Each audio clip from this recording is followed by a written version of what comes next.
And welcome back, dear listeners. We are, of course, on the Alpha Adventures Network presents I Cast Sword. I am, of course, your esteemed host, Dr. Gorza. And with me, I have my my rogues gallery of these apex predators, adventurers, some like to call. And we are going not only from high atop in Chult with the sweaty rainforest. Now we're going into the sea, and I, of course, welcome our guests. And of course, as I bring individual, you must tell me, as well as introducing yourself, what was your most satisfying kill? And then, of course, we'll start with Erin, our priestess of Umberly. The most satisfying kill ever? Most satisfying for yes. And oh, please do not worry about details. I do love offending those sword coastal elites with their morals. Well, there was this great priest that was an affront to everything that Umberly stood for. And I remember with my companions, we were taking care of the ghosts of Salt Marsh, and they thought that they were honoring Umberly, but they were doing so incorrectly. And I remember I saved the killing blow so that he could watch all of his joy turn to ash in his mouth as the tide swept away, filled with blood. I ended his life so he could see that what he had done had all been turned to ruin. Yes. Very delicious upon hearing. Then, of course, our my favorite groveler, the captain known as Meepo. You want to know Meepo's favorite kill? Or what? Most. Well, you see, I was traveling in the Moonsea. Uh, we were in the process of trying to ally the various factions, and we fought this creature called the Slain. But you see, that wasn't the most vicious kill. No, no, no. While Meepo was traveling, Meepo developed some awfully bad toe fungus. It just itched, and no matter how much Meepo would scratch it, it just wouldn't go away. So eventually, we found some vodka, and that's how Meepo learned why humans consume so much vodka. Because of toe fungus. It kills them. Oh, how unexpected! Thank you, Captain Meepo. You're welcome. And of course, Aquinas, a Horizon Walker. No doubt you have some multiversal tales of slaughter. Oh, yes. I once journeyed to a place where the Mad Mage had not been vanquished by heroes, but he's been taken off to a strange world where he was creating aberrations out of the legendary creature known as the Tarask. And as I was in my journeys, I saw a vision of a being suplexing a Tarask. It was quite amazing. Oh, although suplexing a Taras, that would certainly be a sight to see. Uh, and Merrick Gallows, another night of I'll just be polite and say of your faith of Timora, if I remember correctly. But yes, what is your? Well, I guess I should rephrase this. What is your most satisfying defeat of a foe? Of a foe. Well, this point in time, we hadn't taken down Dendar yet, and that had been my focus for a long time, traveling through Chult. But one day, I found myself down in hell, I have no idea how I got there. It's how I got this dice that's floating around my head. Kind of slimy, but it does what it does. Uh, but down in the pits of Nessus, I was face to face with a two-headed pit fiend. Taking him on, there were people with me, but they seemed to fall to the wayside. It was me versus this two-headed pit fiend. In the end, one on one, I defeated that pit fiend. They wanted to make me their champion, but look, I had work to do up here, uh, and and here's where I've been. Ah, there's nothing like a duel that, get you going and you reach your best self, especially when you cut down the other self in twain. Ha ha. Micah, or Mika, yes, your most satisfying slaughter. There are so many to think about, but the one that comes to mind was deep, deep below water deep. There was this mage of some renown that had been causing trouble about town, and me and my party were able to vanquish him. And for a very brief moment, he was my servant. He was going to help us to carry out the found treasures that we had, but unfortunately, he succumbed to someone else's blast. But yes, yes, Halster was a most interesting combatant. I do love bringing your foe to heel and then serving you before. Unfortunately, yes, it is sad when it's cut short by, most who want to, as they say, kill steal. But I do appreciate a bit of domination before the end. And of course, last but certainly not least, my next. With the look about you, you must have grand tales of slaughter.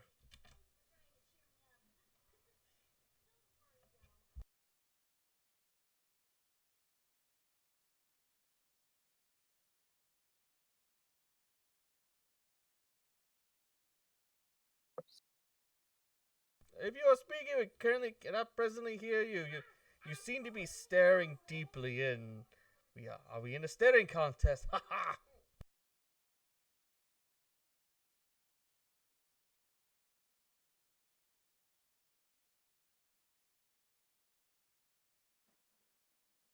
Unfortunately, Minix, if you are speaking through your mind, I cannot presently hear it. Oh, no, I was waiting because the last icon that I had was Mika's, and mine didn't pop up until right now. So I apologize. That is quite alright. Yes, yes. In my hand, I'm sort of like letting the hovering of my pet gazer, sort of scan the party. Yes. In an alternate dimension. It's funny. I have a story about killing Hallister myself, and you certainly were not there. But in clearly an alternate dimension and timeline, perhaps the weave may have impacted our lives in some way that we are unaware of. The man wearing the robe of eyes was blinded so quickly by a party member that I was able to just point my finger and simply pew, pew, pew, pew, and damage him with so much force damage that by the time he came to, he was quickly slain by another friend.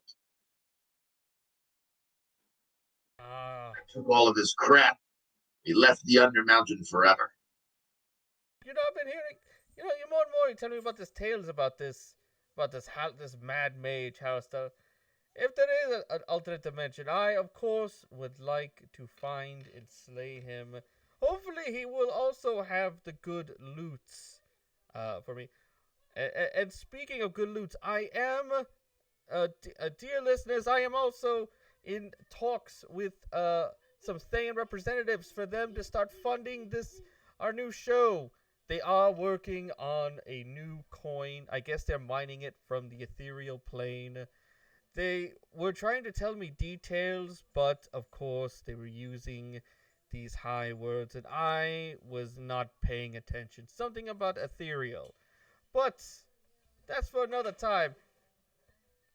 But as you're looking at this tale of you all going into the depths, what I have here is, I don't know about this while you're in Chult, but you keep having these mystical dreams and haunting nightmares.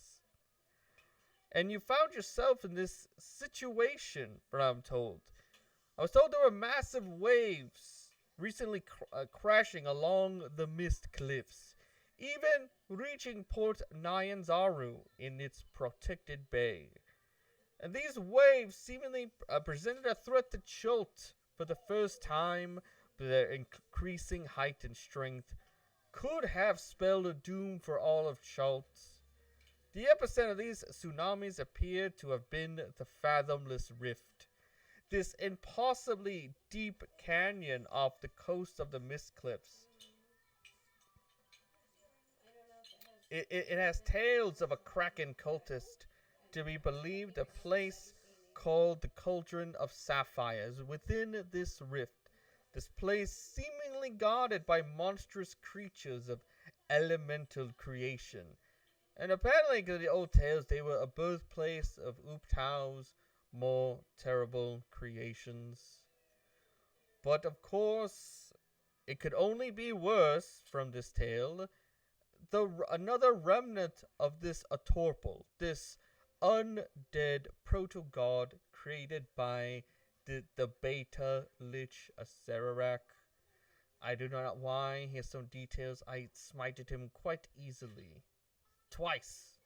And you were there, Captain Meepo. Your groveling was instrumental. But anyways, manifesting in this cauldron, perhaps the cause of the tsunamis, you were given, as a group, another magic opal amulet that was able to trap and house this Atorpal remnant should you find it. The depths of the Fathomless Rift are immense. It is miles down. Surviving there without any kind of magic is not possible. The immense pressure necessitated a magical means to breathe and move, as well as this immense cold. And as I was told how you all survived, I was told that you all were able to buy, for those who did not have their own magics to keep them. I was also told you all had to carry some spell scrolls. Is that correct? Yes. And I do have to say, Quantus, how were you able to read them under the water? Fortunately, somebody cast water breathing. Who was that? I think it was Mika that cast water Oh, breathing on right. everyone. It's always amazing how those magic scrolls don't get all soggy and wet. You know, They are magic. They're made of leather. We skinned animals for them. The natural oils repel the water. And that's your science lesson. The more you know. yes. Thanks, And Depot. go ahead, Merrick. No, I was just thanking Meepo for the science lesson. I had forgotten all about that. Well, I wasn't expecting a science lesson on this trip. Good. I'm glad. Although I do find it, although I've never read scrolls when I was under the sea, but it is good to know that just in case anything happens, I can simply use those scrolls and don't have to worry about little inconveniences like water on paper. But as I understand it, wait, there's some tale here of you all able to, were any able to use any kind of teleportation magic? Yes, Quintus can. Oh, were you able to tell? For some reports, I have a report that you were able to teleport the party, to one of the areas that you need to go to based on these horrific dreams. Yeah, I think I could. fact, I do recall doing it. We just had to take a side jaunt to another plane before we came back. And tell me about this side jaunt to this other plane. Where did you take them all? Well, I was tired of all this jungle and the insects and gnats eating us alive in Chult. So, I decided, let us go to Arborea, but on the edge of the forest, not so deep, so we could enjoy some of the nice, cool stream for a moment or two before we return back to the material plane. Uh, that's very unexpected. I didn't expect you all able, for Horizon Rockers to be able to do such a thing. That is very good. But as you were able to make your way, apparently, I think some of you did some research before. I think some of you used history. Something about where the exact area you needed to go to. Is that something familiar that you guys remember?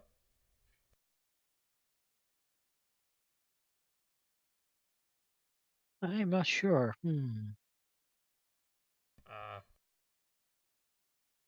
Merrick. Yes. Do you remember, like, hitting those books? There was something called, one of the areas you had to go to, that Aquinas was able to teleport you all to, which is the Blue Caldera, which is, where you needed to go. As I was undertold, you were able to pass through the black depths into this fathomless rift.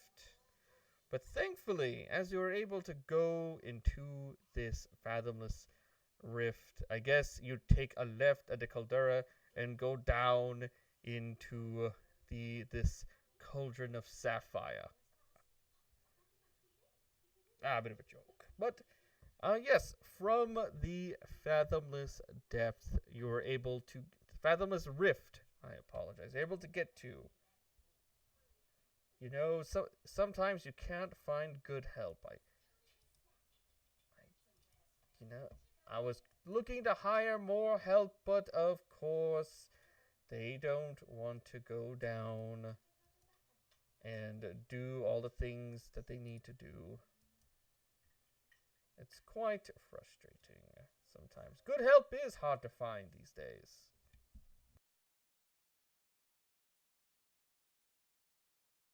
But yes, as I understand, you found yourselves in this immense submarine canyon. Thankfully, with the teleportation, it cut down 3 miles, I guess, of this trip. Very large. I guess you were all able to make it mostly halfway through this canyon. But according to reports, as soon as you all arrived and making your way, you were greeted by a group of fiends. I believe the term is the Nalfanches. And I won't. I did the reports. It's kind of weird. It seems like they were waiting for you, but maybe not really. But as your group encountered them, they seem to have erupted from this black smoke. As they did swim awkwardly through the water, their ragged, feathered wings propelled towards you. They did have some hate emanating from their glowing green eyes. But they did not seem initially hostile. So, from the reports, what happened? I believe that we conversed with them quite uh, aggressively to inform them that we were coming here to stop whatever was occurring, as it was not within the Queen of the Depths' vision for the ocean for it to do this in Uh, a very intimidating manner. ooh, how I'm not sure how much were they cowed by your force of personality. Oh, apparently they were very cowed by your majesty. I as I understand, they spoke. Three of them spoke telepathically to you all. They they had names which I honestly do not care for to even gain them, but as I was told that they told you they controlled the rift and they were woeing beyond two trespasses.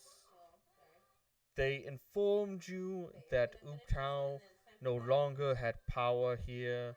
The Cauldron of Sapphire is controlled by their lord, the Prince of the Darkened Depths. I think some of you try to look at, what like religiously or your arcanes to see, what the heck were they talking about this Prince of Darkened Depths? And I think that that Aaron would have had advantage on that roll, Uh, being a priestess of Umberly. of course, in priestess, you should have this knowledge of whatever this Lord Prince of the Darkened Depths. But apparently that does not matter. You know what? If I, of course, sounds like any kind of pretender.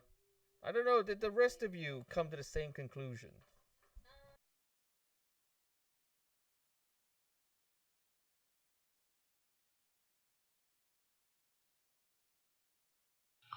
I don't remember. Well, I think my friend Aaron might have left a couple things out. But I'll say yes. What you remember is that you've heard of tales of uh, this alternative name for this princess called Dagon. This Obrinth of immense power.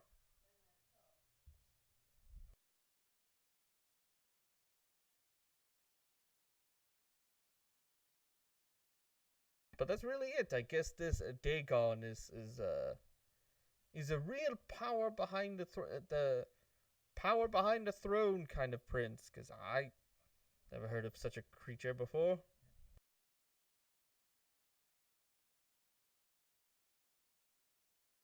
Well, if he's messing with the depths, then Umberly's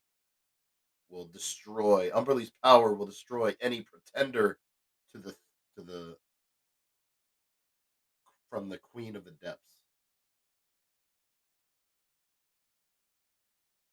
Ah. And as I understand, as you cowed them, to your will, they did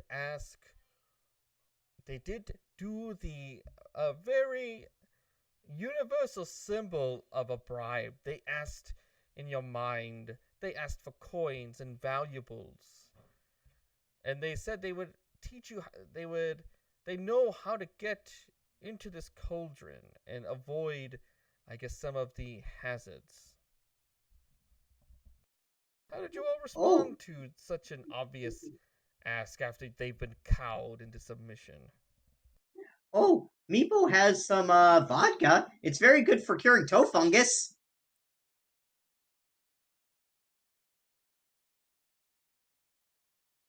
Would you like some? I believe one of the demons he took the vodka, tried to drink it, but of course, being an idiot, trying to drink water in the ocean didn't quite go into effect, but they did seem happy and were intent on keeping that bottle.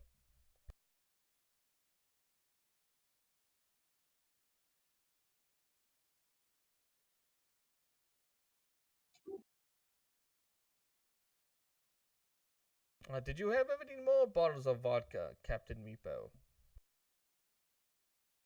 Uh, let's see. I have this ale cask. Uh, mm, I have some nail polish remover, but might convince some. Demons don't quite exactly have fine taste. Oh, oh, you did some kind of deception then. Yeah. Was there anyone that helped you with this deception? Mika could have helped, I think. Let me check. Oh, Nope. uh, He could have guided you a little, maybe. ah, yes, Minox. You do have that silver tongue, which I can appreciate.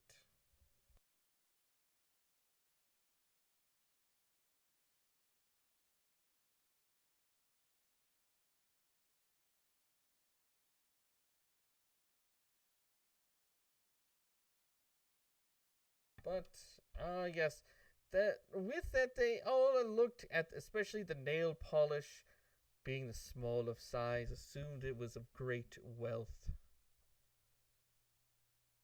And then they go ahead and was able to take you all further into the depths, further into this blue caldera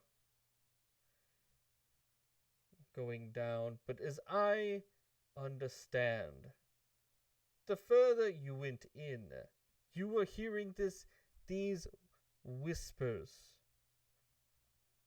Was eminent because kind of all of you, the the the the fiends that were leading you did not seem deterred by the whispers, but all of you, uh, how wise were you in resisting these whispers of madness?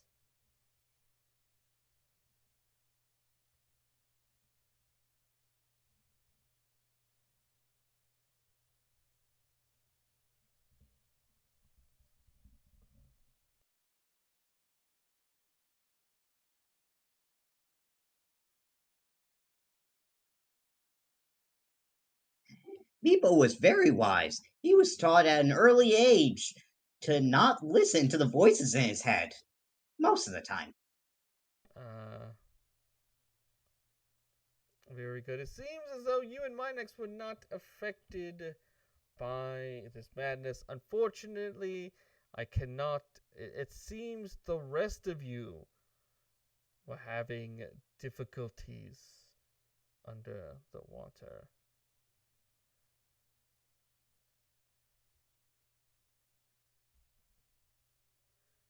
Don't forget +6 for anybody that didn't include it. All right. 26 for Mika. Ah, and then Mika as well.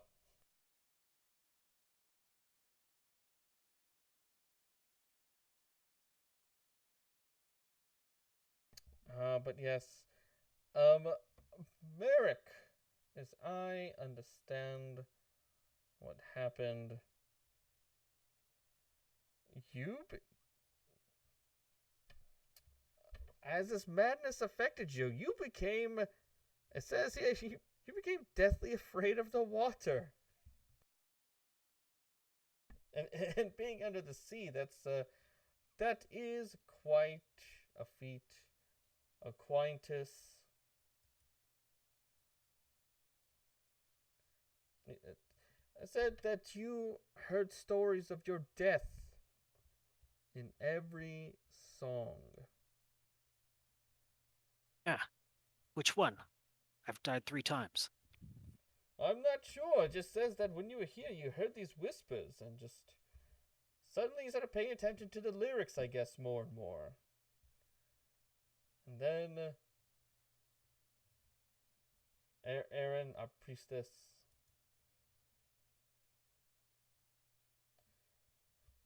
you, from what I told, it said you just mean that ships offered no protections against the sea, which That is true. that is more of a truth then. Aaron just starts nodding. And what I can't recall. What did Bruce begin to fear? Bruce, being a natural, became afraid of the water. Bruce, you're an idiot. Smack out of it. Water is life. Water is life.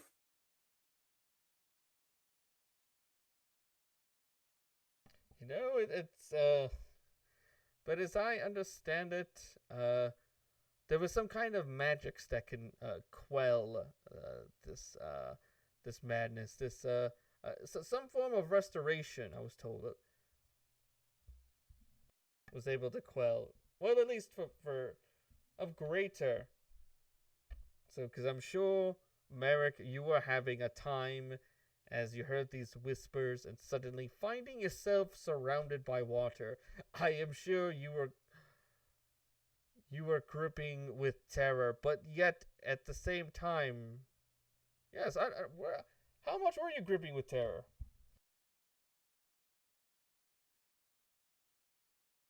Well, it's good that nobody can be frightened within 30 feet of me. Ah, that's true. And I was talking while muted. Yeah, I'm a halfling anyway. It takes a lot to scare a halfling. This water was imposing. I just knew I had to stay close to Erin. It would all be okay until she started killing innocents again. Ah. Well, that is certainly an issue, but for some it is madness, some it is affrights. But reading this, it looks like for some it was a truth that you were bestowed upon. But that is great. But as you were going, you were dealing with scalding sulfuric waters, these sulfuric clouds that were coming through as you were navigating. Tell me, how did your group was able to navigate through all this?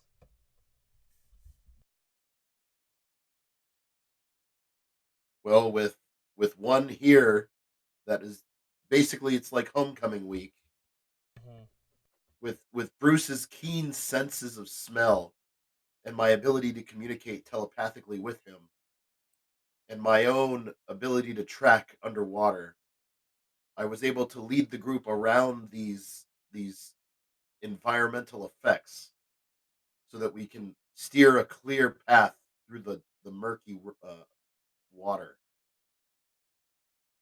Oh, and how effective were you? That sounds like a survival check.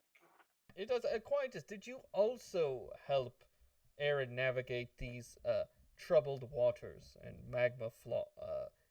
and sulfuric vents? Of course, Aaron and I have worked together on many occasions. Or was it I assisting Quintus? Well, we take turns sometimes just to change it up. Yeah. Yeah. It was definitely me assisting Quintus.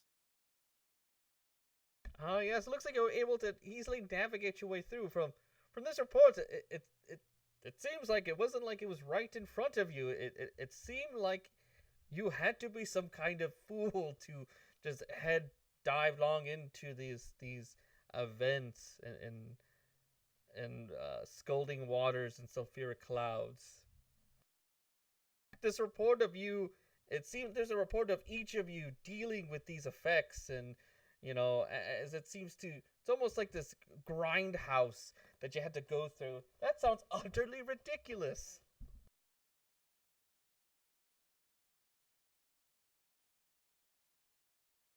Does sound ridiculous, doesn't it?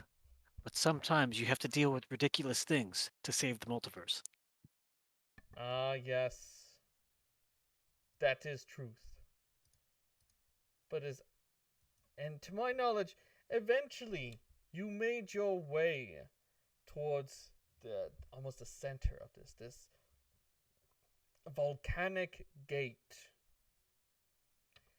And as I understand, it was hidden behind a shipwreck.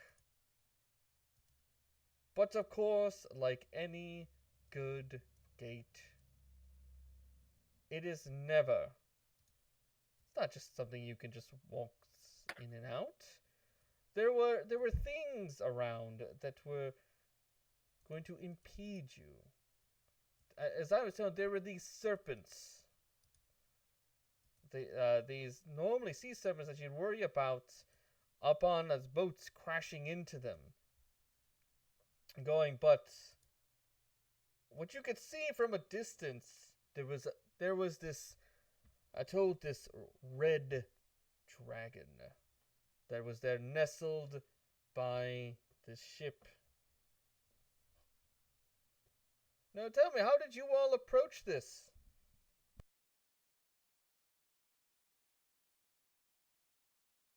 I believe we entered and explained our purpose, our glorious purpose, to free this area from the influence of the was it the so-called Prince of the Depths?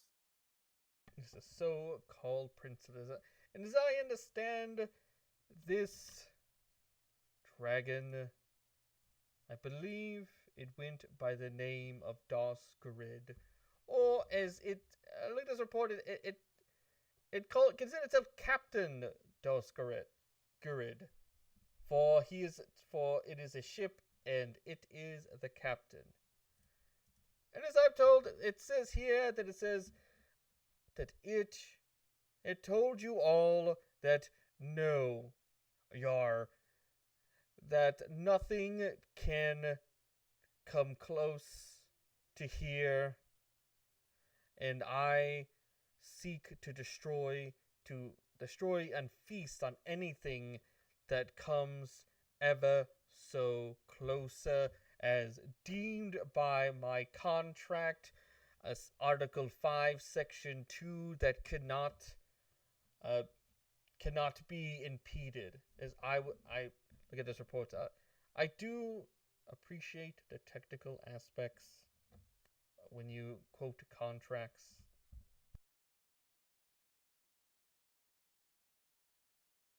But yes, as this dragon tells you, it's under contract to not to kill or destroy anything that gets close to it. How did you all respond to this? The serpents seem to have moved maybe a little bit closer, almost like they wanted to encircle you.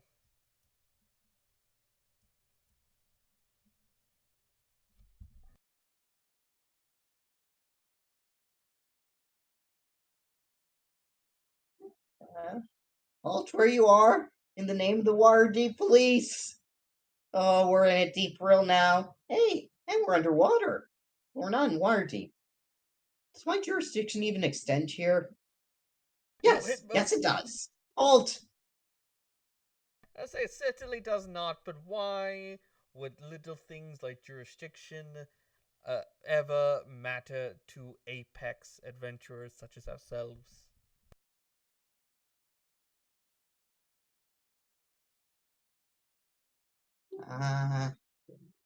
Uh, stay back. Yeah, just stay right there. And no one needs to get hurt.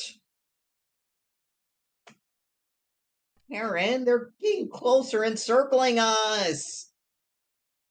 Oh yes, Well, I think as I've been told that they looked at you, and if they could lick their lips, show their teeth, they certainly would have. Oh, Minex, did you have what did you do during this? I was just reading, deciding whether I'm going to do that. Uh, uh Projecting your thoughts and to see what your options are. Appreciate that. Merrick, having this, how did you respond to this new revelation and your companions, showing a little bit of fear as these other serpents were encircling them? Well, I was thinking if there was some way to get this guy out of his contract, but I'm not much of a thinker.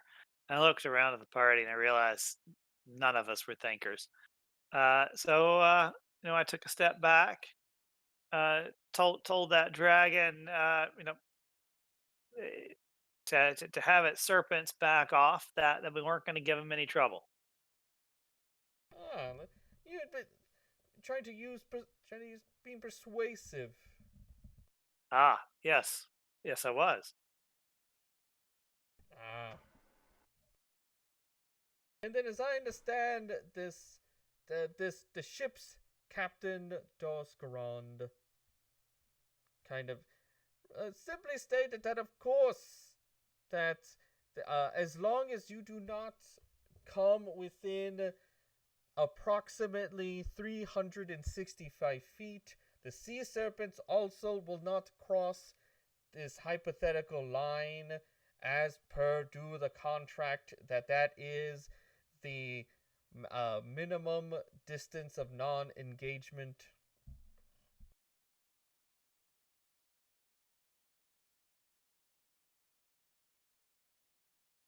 Did we need to go that close, guys? Well, of course, I mean, you had to go, you had to go through the gate, you had to go through them somehow, but I there's a point, did you, fight your way through? Did you, use any kind of guile?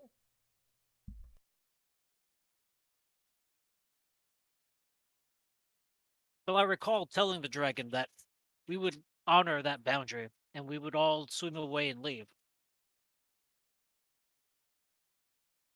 Oh, But after they turned around, we kind of headed around some coral and disappeared out of line of sight.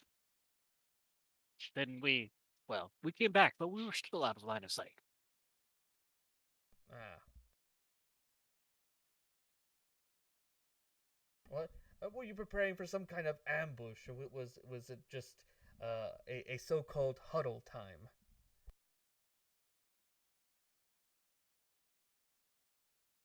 Well, I remember at the time I thought to myself, we need to get past them through the gate. But, Bruce might be hungry.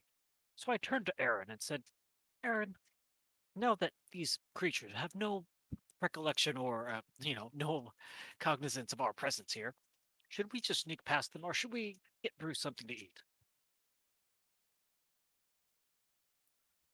I think we just attempted to sneak past them so that we would not have to deal with their shenanigans.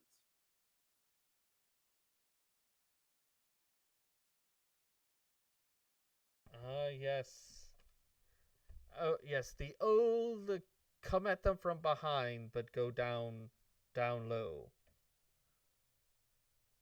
It's the halfling way. Oh, yeah. So, what was the kind of plan that you guys put together? Was there any kind of special abilities come in display? Quintus, did we scout out to see if we saw another way in beside the big door?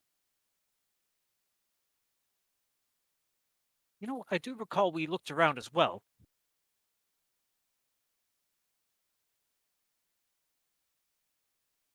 Ah, yes. Sort of observe, perceiving your surroundings and looking for another way through. Yes. And I was helping Quintus all the time, of course. Of Of course. course.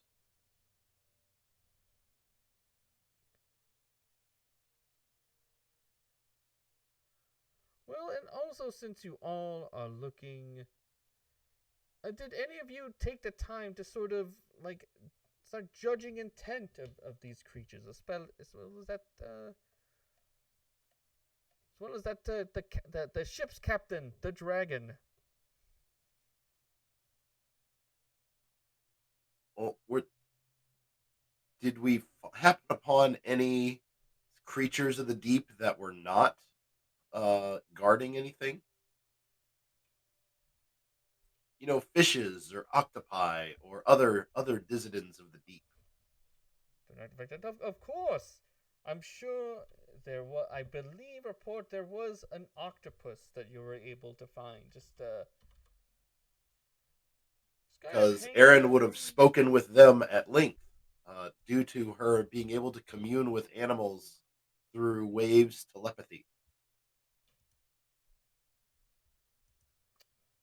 To Well, find out a little bit more about these creatures and this caldera of sapphire. Yes, and I believe someone you gave it the name of Phil when you guys were talking.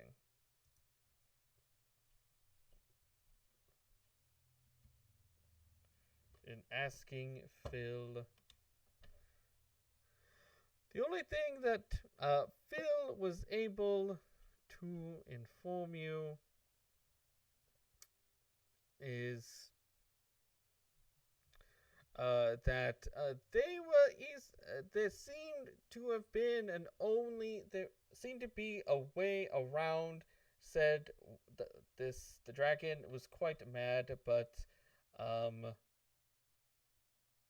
but I guess Phil and his crew, they when they get food, they simply tell the dragon uh, that um, they are with yes, they are with Dagon, and they're supposed to be there. And apparently, that's how it works with this creature.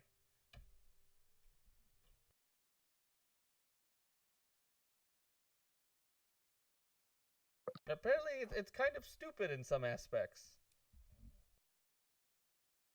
So we just go around back. Well, I guess we told. Did we tell him Dagon sent us?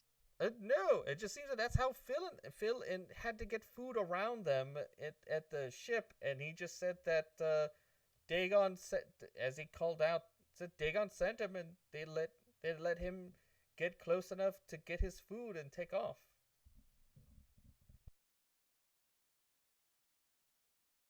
Apparently, Phil was pretty sure he was going to be incinerated or severely burned, but that didn't happen. So that's why he's around here, and that's all he needs to tell it. Apparently, just lets him go through. Well, all right. I guess let's try that. Okay.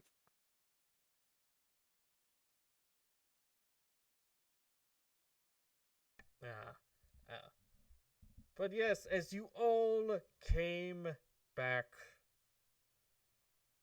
and you noticed again that the serpents and the dragon, as you got close, the captain seemed to have called out again and said, "Halt!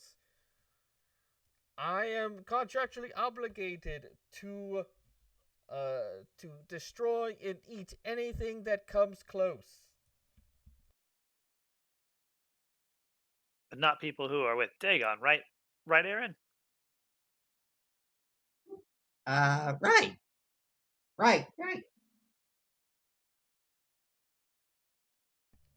And then as the dragon quoted, it said, "By implying, are you insinuating that you are A, part of the Dagon cult, or B,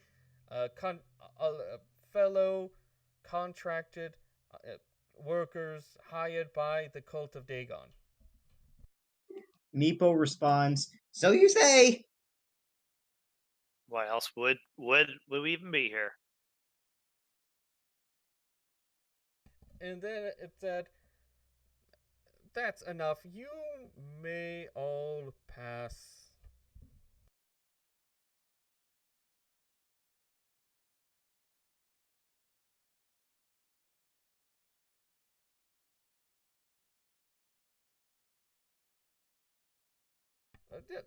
Apparently, this creature is just pretty stupid. But hey, I cannot argue with results. Meepo remembers shrugging and continuing on, and then whispering when we're safe ways away. That was too easy. This is gonna bite us later, isn't it? And indeed, from the reports, as suddenly as you all left, you heard a howl coming from the ship as you departed and left it behind. And wait, if I remember correctly, do any of you speak Draconic?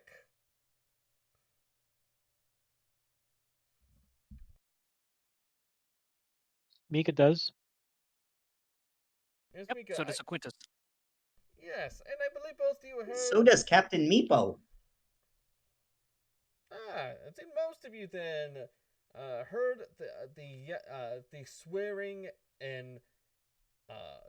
an oath to shred you all as you um, caused him to violate the terms of his contract. But of course, it happened when you were going away, so I sincerely doubt you dealt with them immediately. Well, but then I have more pages to read through, so I'm sure you had your comeuppance sooner or later.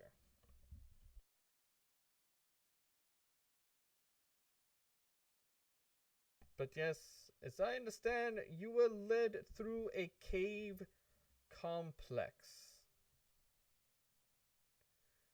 Um, it was what you did see was lots of, I guess, it was created by this Ooptao in time immemorial.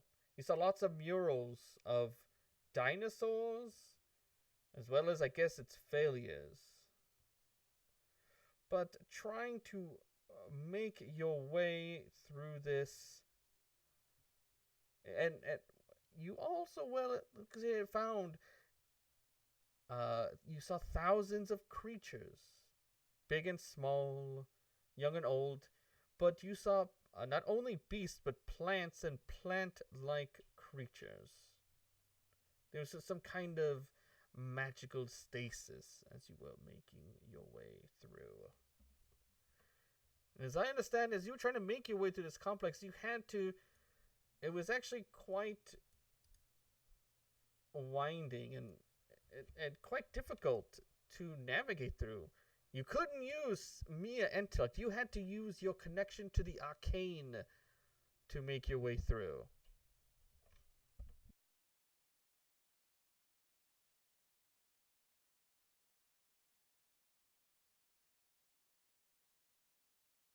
Well, I guess we all tried to help each other. Ah, yes.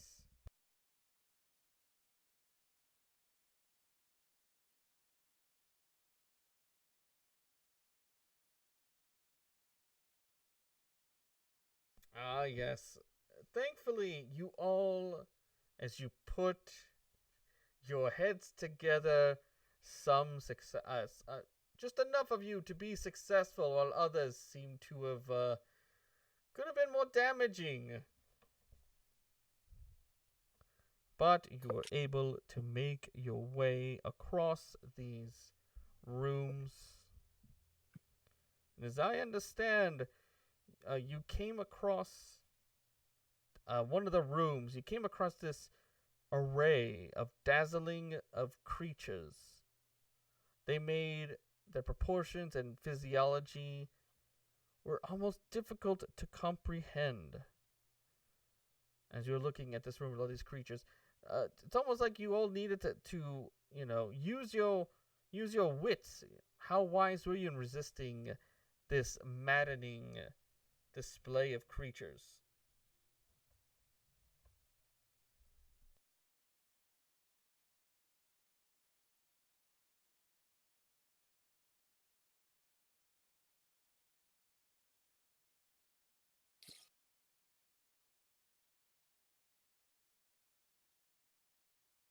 Plus 6 again for Mika. Uh,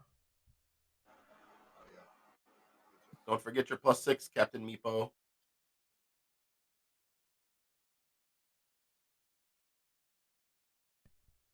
yes. It looks like, unfortunately, Aaron, looking at the sights around, I understand it was almost too much, and you felt like your mind was under this psychic assault. As the psychic energy just nearly overwhelmed you. Oh, I forgot Bruce.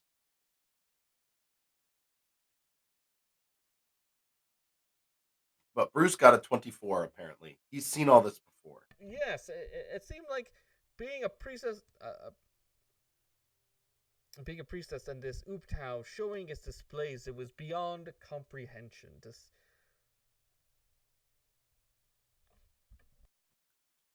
Well,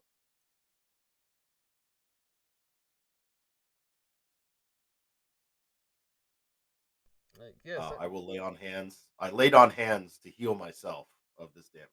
uh,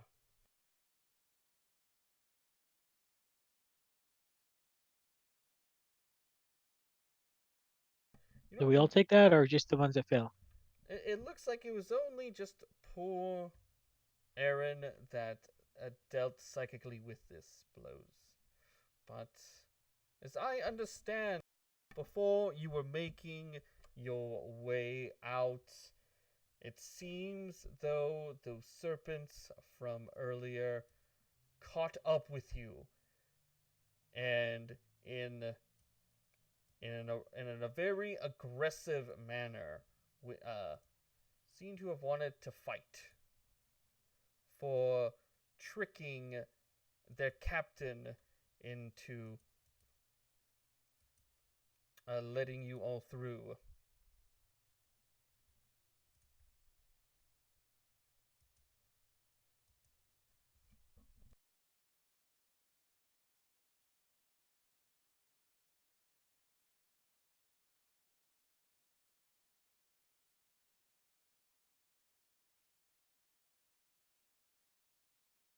All right.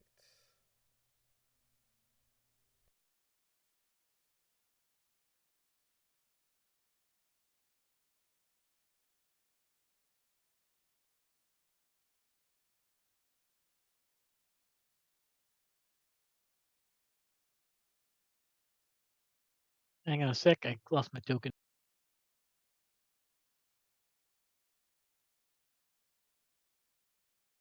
There we go.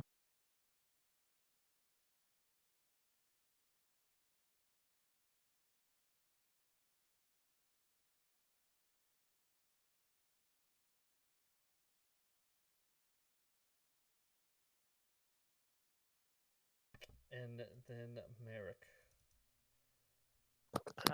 Merrick remembers that he dashed towards the closest one as a bonus action. His little halfling legs, making sure that Meepo was trying to distract him for Meepo in his next roll, and then he attacked twice this large creature. Uh,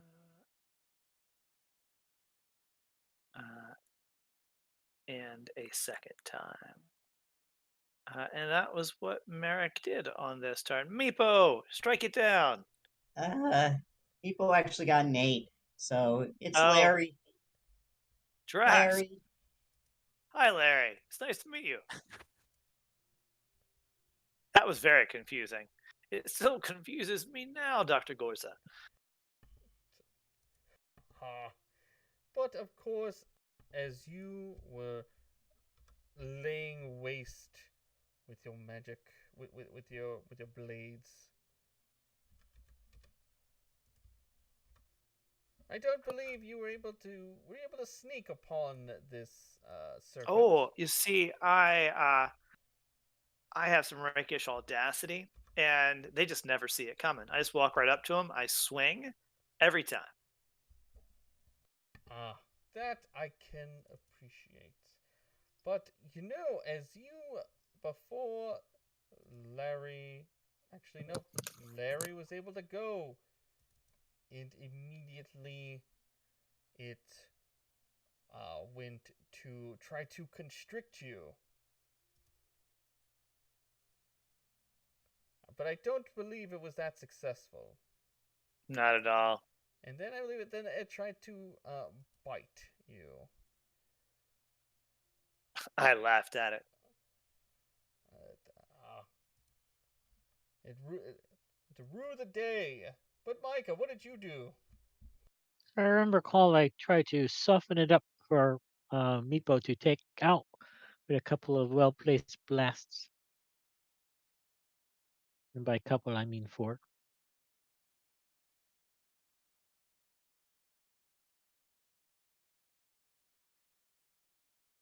And I believe they all hit. And we're going to leave it right there. Because I think that's how those roguish people like it. And that'll be what he did. And as I was told that before Monix was able to go, Larry was able to legendarily try to bite again on Merrick.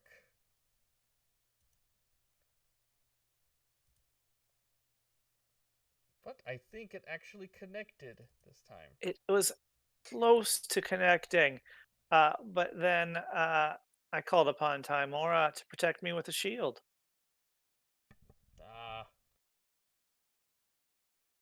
Very effective, very dastardly. I'm Audacious, sure you might say. if it could speak, it would give you all the curses. But Minix, what did you do?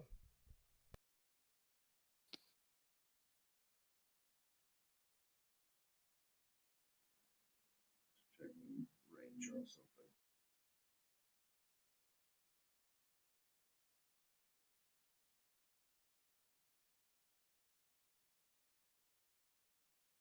I'm sorry, I couldn't hear you. I am. Minix is going to slide his self over and aim directly at the northernmost creepy and blast the lightning bolt. He does not have the ability to move and get multiple targets.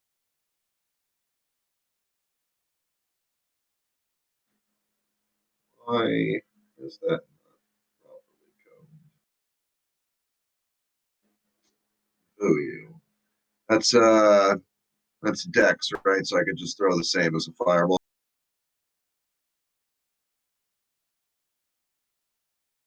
Okay, so you were launching a fireball. Or was it a lightning bolt? Now I'm firing a lightning bolt, but it's not like properly coded on the actions page to drop the DC 23. So I was trying to drop just the fireball DC because it should be the same thing, but I'm clicking it and nothing's happening. Yeah, lightning bolt's broken in roll 20. But I'm saying I'm even clicking on fireball and that's not working either. But you were still attacking just the northern one, correct? Yeah, single one with the lightning bolt.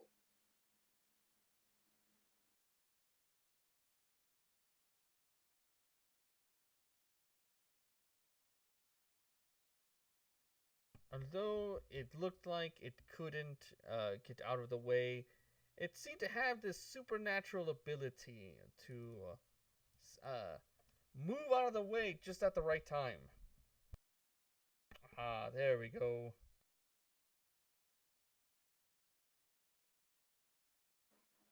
Yeah, it's not a fireball though.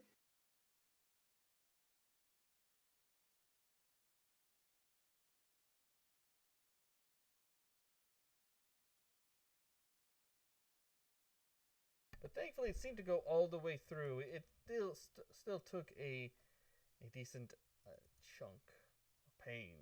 Did you do anything else? Yeah, I used 20 feet of my movement to go back down south to try to reposition myself better for the next round. Oh, and I used 7 charges off my staff. Of course. And then Aquinas. Oh, right.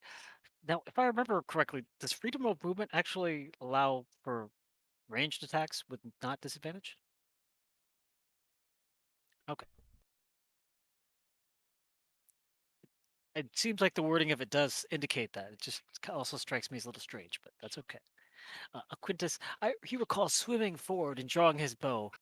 Uh, magic. It's awesome. And firing at Larry here.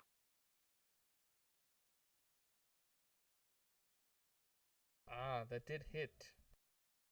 All right, is he will do some planar warrior action on him for a total of 28 force. This creature was getting humbled. Then I fired at this one up here, just, to kind of be fair. Give a little bit to Curly.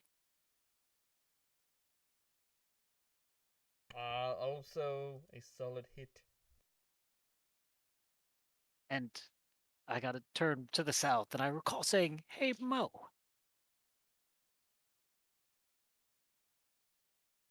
Unfortunately, I Hmm. think it did not connect.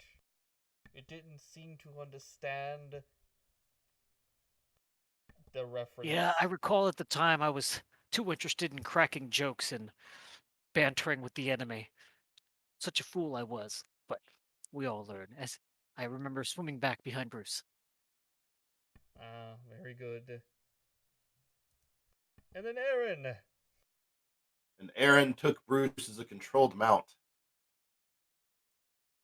moving him up, brandishing wave as she attempted to strike down upon the one that Merrick had damaged.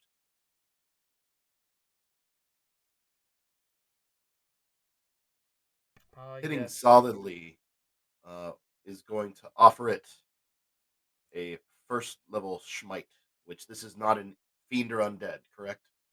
Oh no! It almost say it's almost like draconic in a way. All right.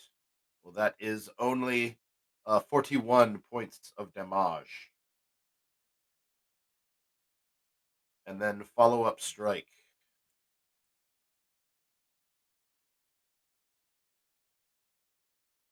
For an only 20 foe. And how did you dispatch Larry? Oh, cleanly taking off the head. And then we'll move further around. Uh, yes, to limit the movement of this one that apparently goes by Curly. End of Aaron's turn. And as the fears came back with Aaron leaving, Captain Meepo, how were you able? What did you do? Captain Meepo remembers he was really, really hungry and wanted some sashimi, sushi, the one where you chop the fish up. But he has a hand crossbow, so he just shot the fish a bunch of times. Pew pew pew.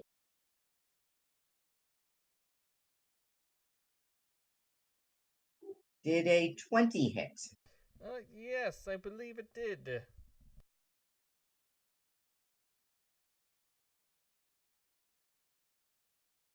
Oh, that was a crit.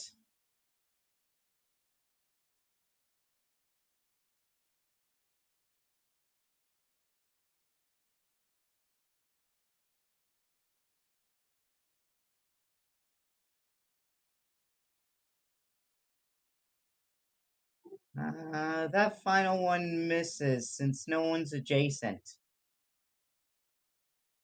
Yes, this is true. It does not think any of you were particularly funny. All right, Meeple's done. I understand the one that deemed itself curling reached forward. Well, didn't really have to reach. Just tried to wrap. Actually, wasn't gonna do any of that. It looked at both Aaron, you and Bruce all together, and it just sort of in this exhaled this cone of cold onto both of you. Ooh.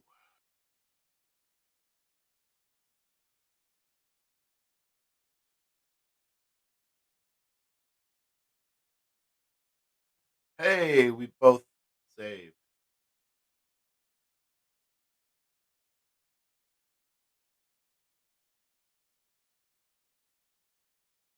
And then I believe it was Mo's turn. But before Mo is able to go, to my understanding, legendarily, the one that is Curly tried to bite on Aaron.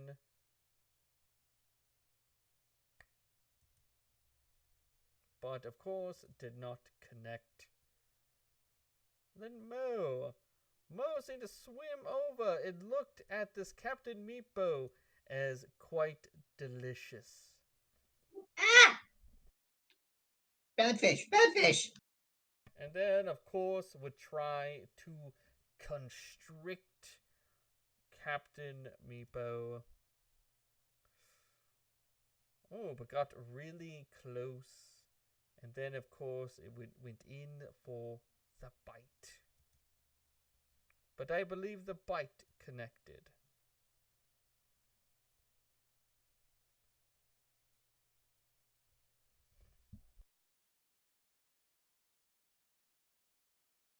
Ow. And then said Bruce, just although not liking the cold, was being obedient as a controlled amount should be. He was. Ah, yes. And then Merrick.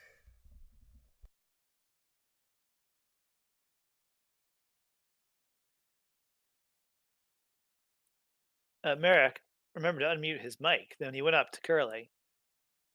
And with a defensive flourish, I remember swinging with my scimitar. And then I struck it again and again. My scimitar is rather speedy. And that was 15. Feet of movement to get up there. I backed away a little bit. And with my fancy footwork, I was able to step away, but I wanted to be a bit closer to Mo after nodding at Aaron to take down the other one. And I ended my turn. Oh, yes. And then at the end, as you were bring the other creature, this Mo seemed to lock eyes with you, and in a legendarily fashion, went to bite on Meepo again. But of course, unsuccessfully. Micah. If I recall, I was concerned about Meepo, so I wanted to try to push that one away. That would be Mo. Mo needs to back off a bit. Oops, sorry. And push, push, push.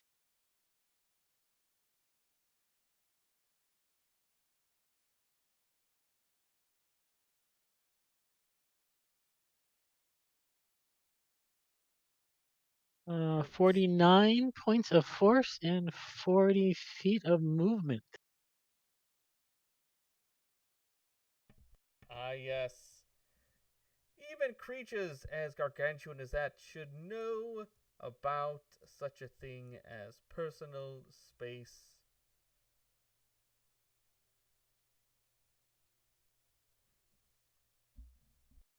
Ah, did you really And do I anything believe else? he moved back into the midst of the people and ended his turn. Ah, very good. Minix. Minix.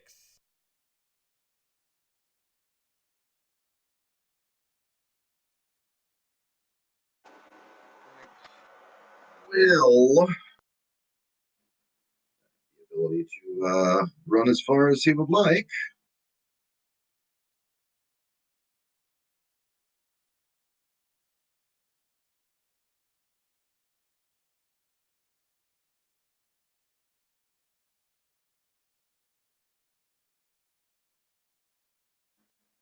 I guess I will just pew pew again with another 7th level lightning bolt.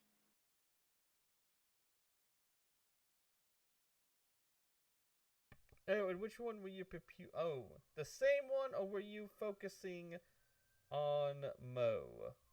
Or was it I started shifting south, so I will be. Why can't I? course. We'll be continue sliding down and attacking. Burning another 7 charges, and that'll be my turn. Ah, very good. I believe that the lightning bolt from that staff is way more potent, I believe. I think you're 7th level. Didn't drop like a 7th. That needs, you need a couple more D6.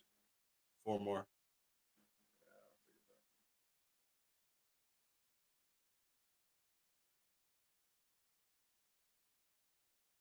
Ah, yes.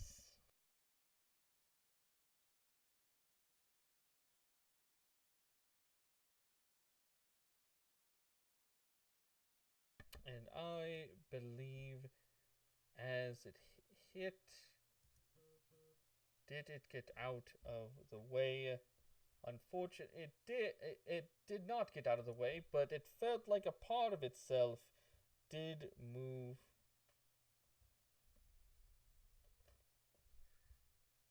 But was still very badly damaged from the whole thing. Of course, but very good. Was there anything else that you did?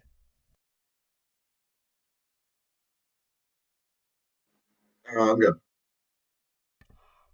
Aquinas.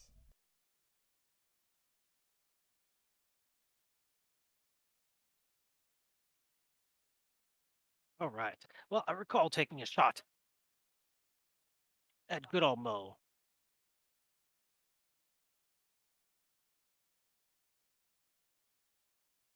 And Yes, with a good hit. bonus action, I remember it was the force of the multiverse that delivered 33 force. And how were you able to take down Mo?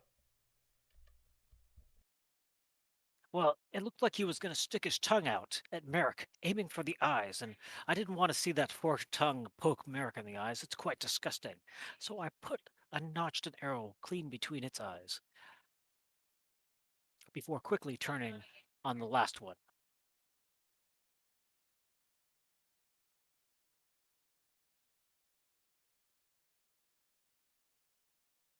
Oh, sorry, I did not have the planar warrior on that one. Just the 26. Ah, but a very effective shot indeed.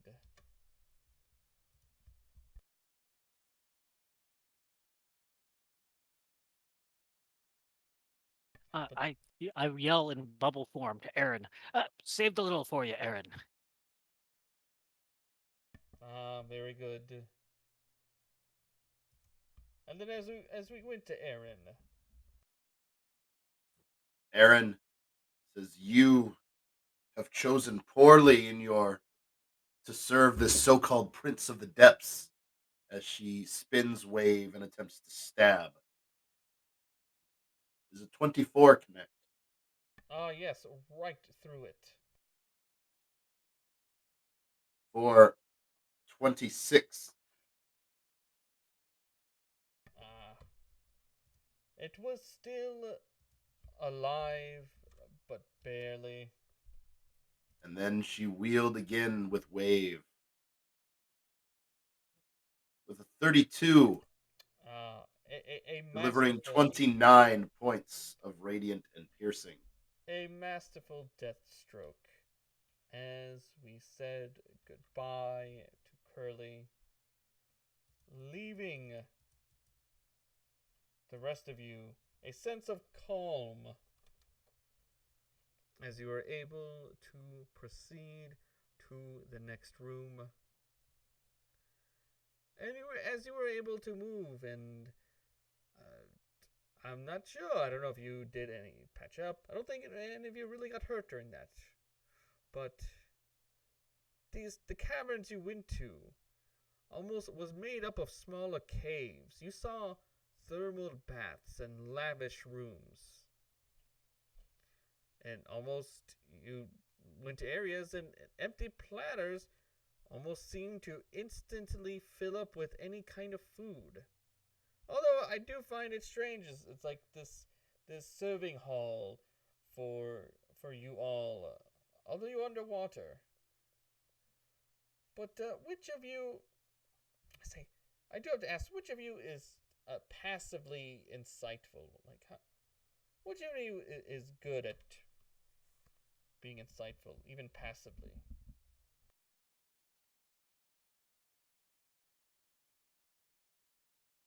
Looks at Merrick. Uh, maybe it is Merrick. 13.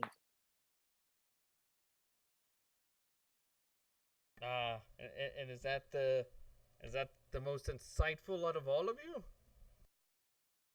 Quintus? Hmm. Oh,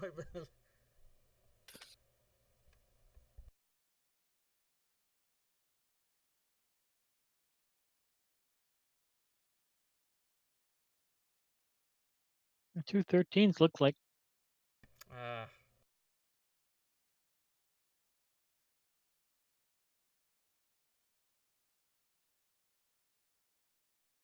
Yes.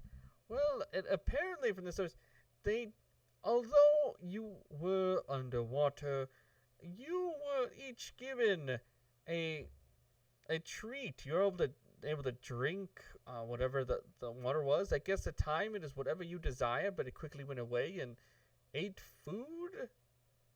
You spent it really looks like you spent an hour lost in this revelry. But unfortunately, although you spent the time, you couldn't rest at all. But the time was taken as though you were very, very interesting for this place.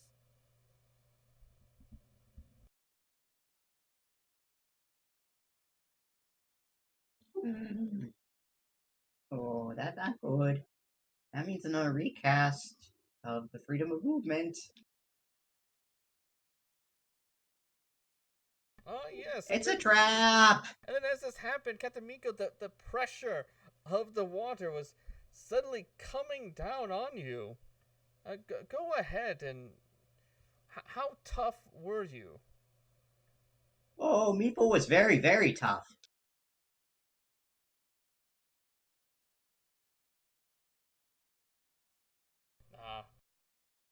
Ah, good. It looks like during this time you were able to hold on just enough for your party members and yourself to able to shrug off the worst of it, and but good. Although which is good. You do need to be healthy when you grovel. It is always a shame if you look the part. I don't know. If I'm really sickly, people take more pity on me. Oh, but then But how it can hurts to cough up blood for the third time in a row. Oh, but then I how tend to can you? pass out afterwards. This is true, but how can you spring up when they're not looking and slit and silence them and take their ill-gotten and take their goods? Wait, that's what we were supposed to be doing with the groveling?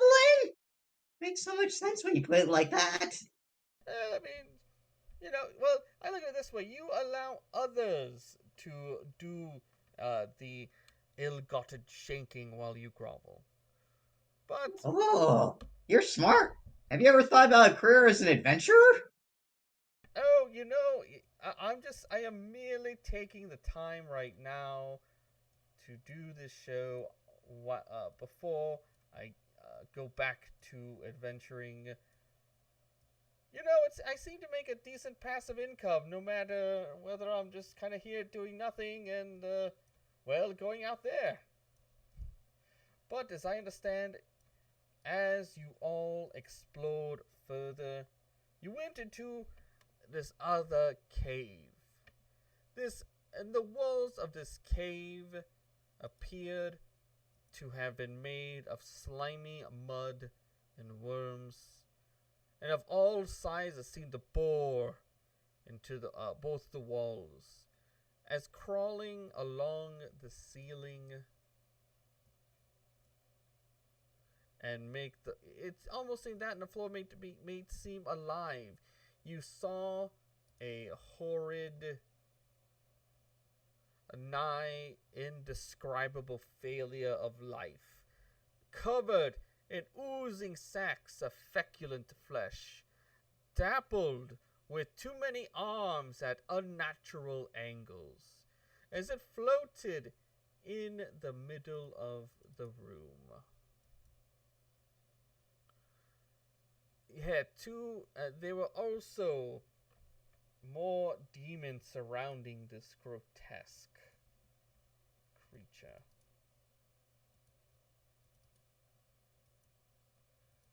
And as I understand, they were all almost this affront to reality as your eyes adjusted. You made out more details of this floating sack of flesh. It was a bulbous, amorphous creature with talons and hair pointing in all directions that glared at you all with malevolent, intelligent eyes. As the creature disgorged pus and ichor from unseen orifices, as its chain wrapped body floats gently a few feet off the ground, it spoke to you all in a guttural, abyssal language. But you were all seemingly able to understand within your mind, as it told you welcome to his temple, to his lord Dagon. By here, it asked if you were all ready to pledge your soon-to-be dying bodies to honor Lord Dagon. Okay. And as there was more Right, puzzling. right as Aaron was about to express her disdain, she heard Meepo say okay and just kind of has a smirk on her mouth as Meepo moves forward. Yes, Amiibo. What did you do next? I am not worthy of worshiping Dagon. Please forgive innocent Meepo of being not good enough. Meepo will be better and worship Lord Dagon from now on. And Meepo grovels and begs for acceptance that he'll never find. But maybe he'll do it over here. Be a little bit closer, but not quite enough. And as you were groveling so deliciously, what did the rest of you do at that same time? Merrick charged forward as soon as he saw Meepo groveling. Yes, Yes. Quintus pulled out his bow and drew it. No time. Why should we have discussions when there is murdering that needs to be done? I agree. It was an evil feint. Of course. Foul creatures like that should be destroyed. I feel like he's judging us. Oh, he's totally judging us. Didn't we pay him to have this entire session and judge us? Well, I mean, I'm always judging you. I mean, I need. It's good to know which of you apex, is worthy enough to maybe when this is all over, I could bring you before Lord Strahd to prostrate yourself to, possibly be one of his undying servants. But that's for another time. Why should we worry about that? Only the strongest get to challenge Lord Strahd. And whether you defeat him and gain his favor, or get torn and shred to pieces and serve as his meal. It is worthy.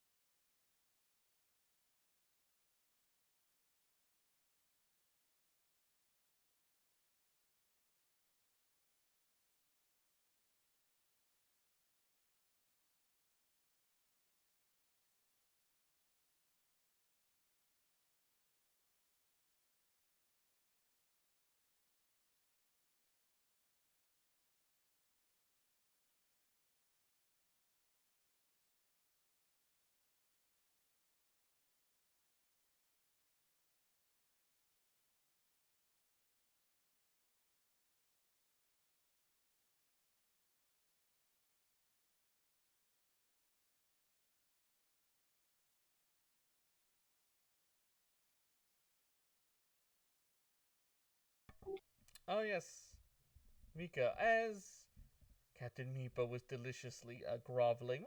How did you start the party? Were these two creatures like on the same level? I believe so.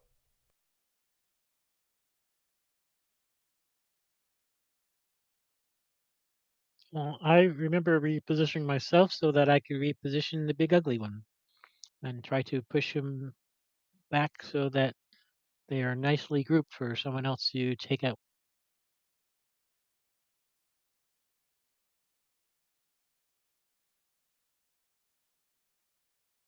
Does a 19 hit? Yes, just barely. All right, so 40 feet back and 50 points of force.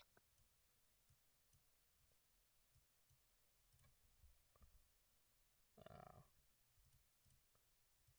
And I'll say, go get him, gang, and enter.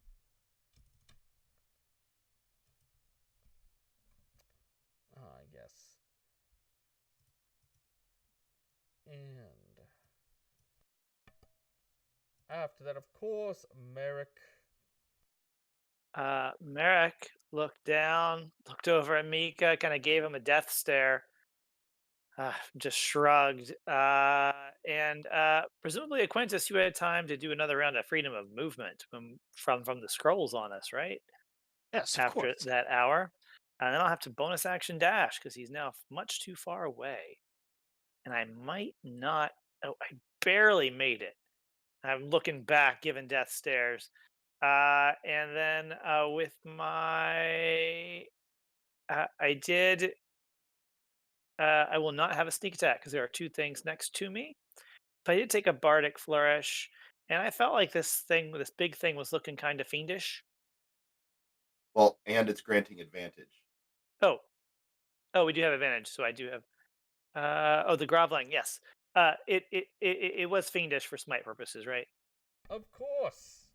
All right, so I gave it a third level smite. I did have advantage, and I swung, and I was Uh, feeling pretty good about that one. uh, Powerful hit. Yes. Uh, Slashing through it for 56 points of damage.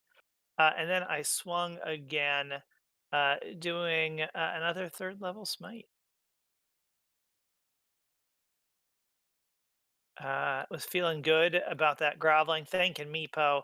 And that was the end of my turn. Uh, very good. And then it was this creature's turn. This Walstrith, I believe it. I've never seen this type of creature before. And then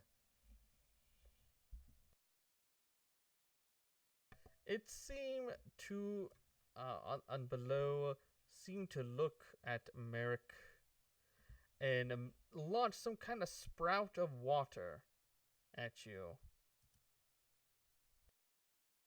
All right. I am not within 30 feet of Aaron,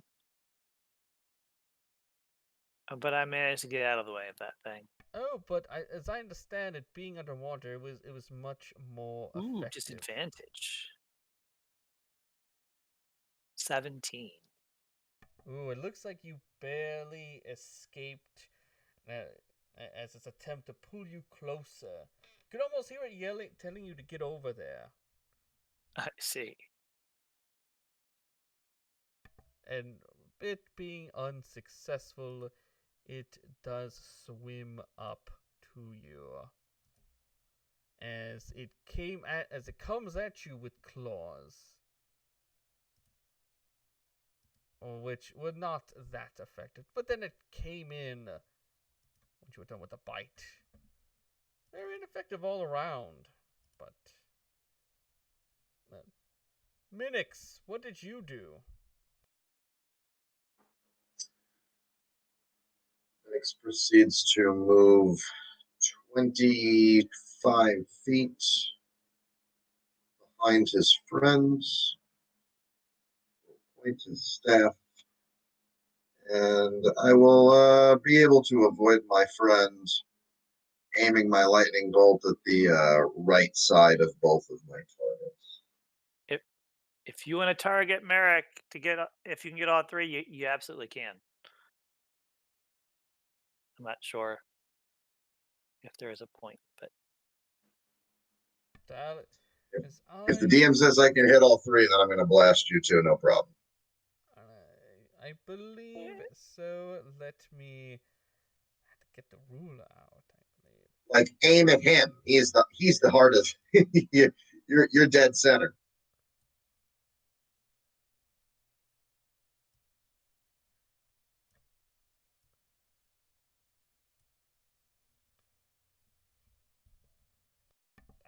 Yes.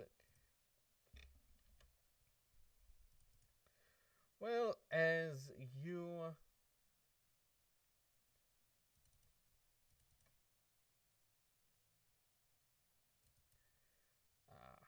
and see if they can get out of the way of such. Of course, how dexterous are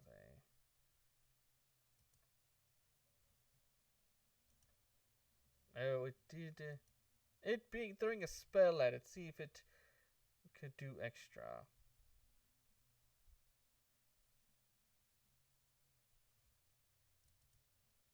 Maybe 20 on top. Oh, but it looks like even with it able to get out of the way and it doesn't take as much as the lightning. It was still. How did you finish off that grotesque mass of flesh, Minix? Oh, I concentrated the bolt to single smash the largest part of what I guess we would call like its brain, if we want to even imply that it would have that headish sort of roundish shape, and then the blast that explodes from that sort of ruptures through and then hits everybody else.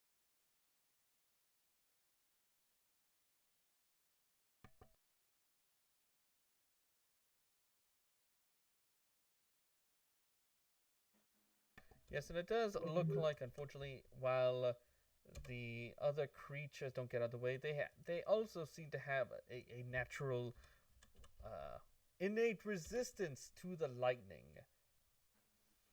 But they did still get the full brunt of it.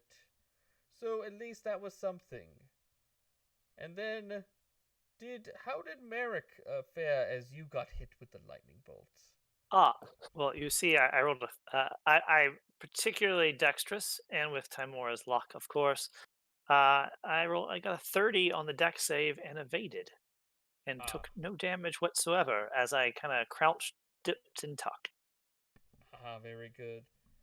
Minix, did you do anything else after that? Yeah, that's my turn. Very good. And then Aaron. Taking Bruce as a controlled mount, Aaron swum up and striking down at the one that had been groveled, cowered, and begged.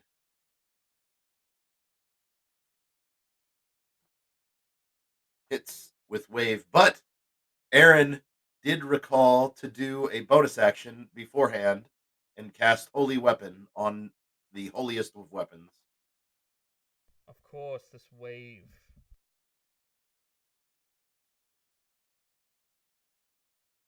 For 36 points of piercing and radiant to that one. And then the second hit, which was unfortunately not a crit, but did another 32 points of piercing and radiant. And Erin ended her turn there, sad that she did not slay the beast.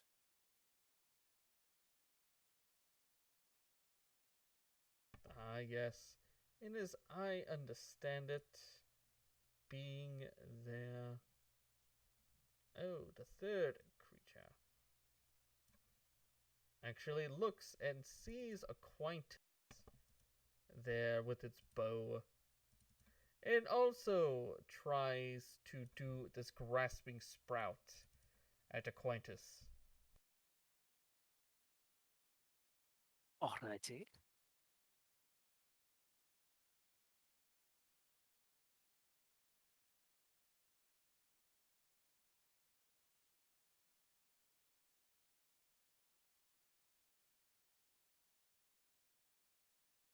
Just shy. Oh, and then as you are pulled that much closer to it, and then as it begins, it will try to claw. It tried to claw at you twice. I believe both were successful. Yes, sir. I was going to say on the first hit, that was 31 acid, correct, sir? Yes, that is correct. All right. I will slip into the ether part way to give myself resistance to all damage on this turn. Ah, very good, because as it was clawing into your flesh, it went in for a bite. But of course, these creatures cannot do anything.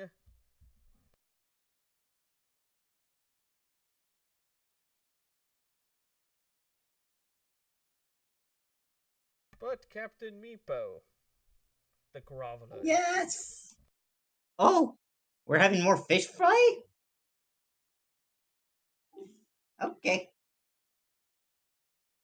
Pew pew pew.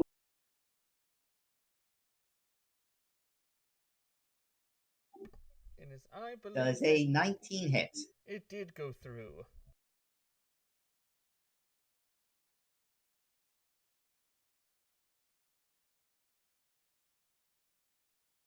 And yes, I believe the second one was also able to make through.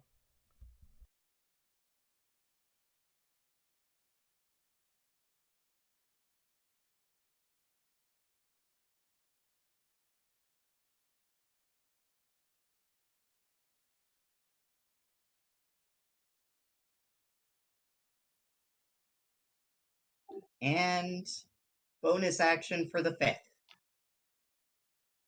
And as you were shooting, how did you finish off this creature?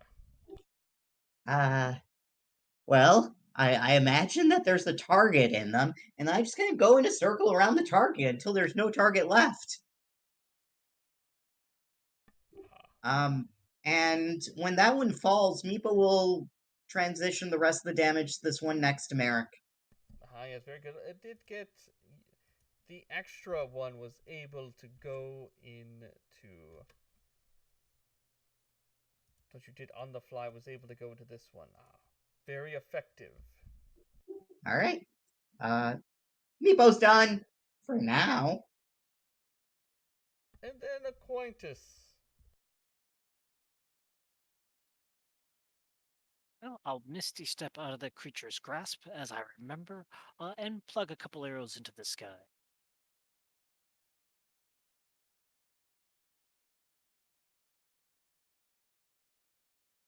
Oh, Both 50 very piercing. good. And I'm done, sir. And then Bruce, being a mount, enjoys being there. And Micah. All right. There's one the closest to me is undamaged, so we will try to blast away at that one.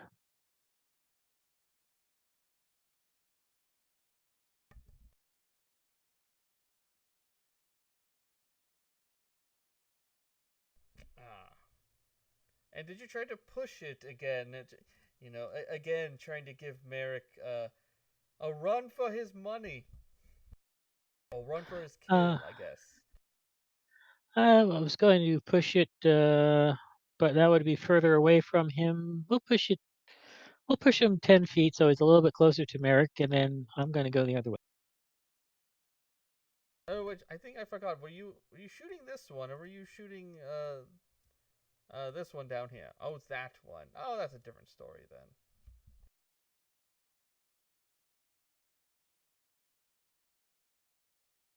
I pushed it back 10 feet, and it took that down. Ah, yes. 56. Oh, actually, if you're pushing that one, putting it closer to Merrick would actually be better. Exactly. I didn't like the death eyes he gave me last time, so try to make it easier for him.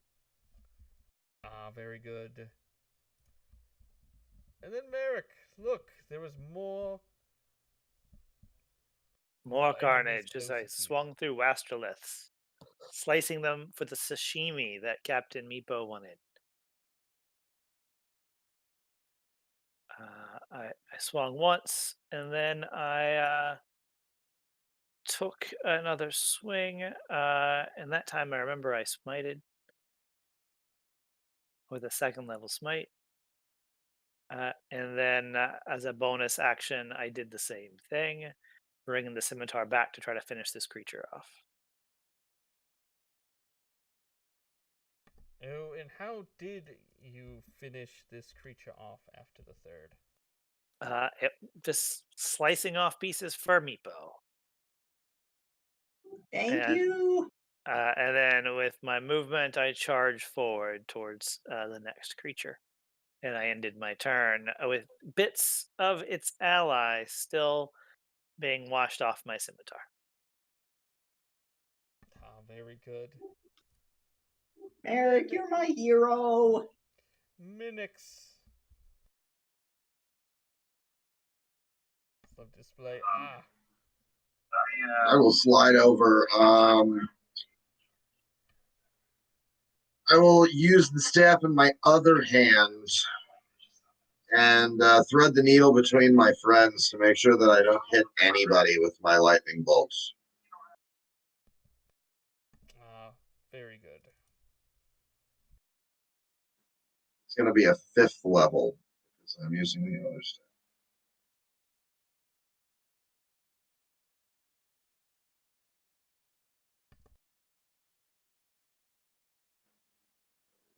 Two d6 more, and I'll slide over. That'll be my turn.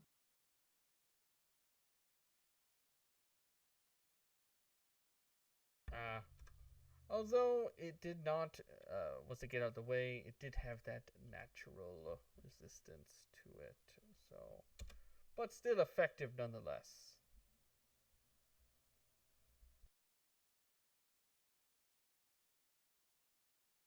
And of course, Aaron. Once again, taking Bruce as a controlled mount, Aaron comes in and swings.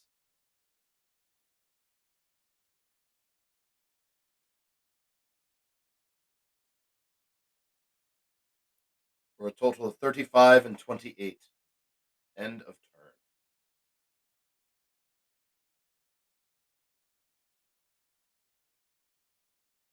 And of course, this creature being down on its ropes, it looks to either foe to try to get one last snack. and will actually look to the one Merrick. It will reach out and try to claw into you.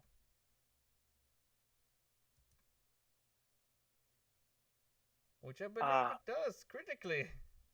indeed. But you know what? Timora again was with us that day, and halflings deserve a second chance, you see.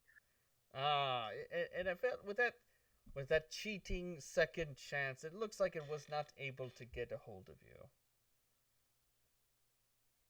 But then, of course, it reached again with its claws. And Well, then, before it could reach again, uh, Aaron asked Merrick if Merrick happened to have a sentinel feat. And Merrick said, of course not. Well, then, as a reaction, Aaron swung down with Wave and gave it another 27 points of damage. it could not do another attack on as suddenly as you stuck through it and went around and pulled its whatever it had left. It expired with an extra side of agony. I do have to say, uh, I'm sure that this would have been very exhilarating to see while under the pool, but as I understand, closer as you saw the torpor that you needed to process, to absorb that energy back. However, as you were able to, before you were able to reach your prize, a portal opened. Almost as though it happened all at the same exact time. Just Uh-oh. as you were able to reach, coming from this portal, you saw, as some would say, this foul pretender, this what looks should be this Dagon, whatever, coming out of this portal. Is there time to chug a potion before we get sucked in? Oh, I'm sure you had about like 6 seconds before it came into and threatened to lash and tear you all to shreds. But as I Meepo also remembers chugging a potion of speed. uh, but I also believe that you coming screaming during that 6 seconds. Someone, a captain of a ship that was very upset that you lied to it, that you made it lose it failed a portion of his contract and was burdened with the psychic pain. Also arrived seemingly at the same time.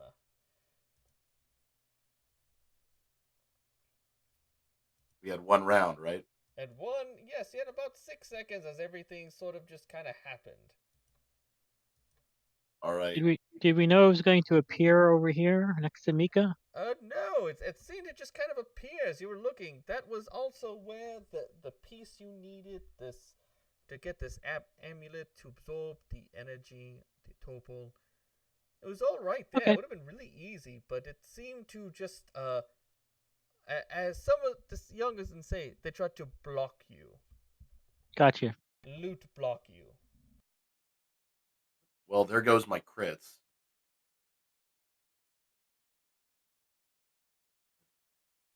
So, anybody within 30 feet of me, you have disadvantage for any attacks against you.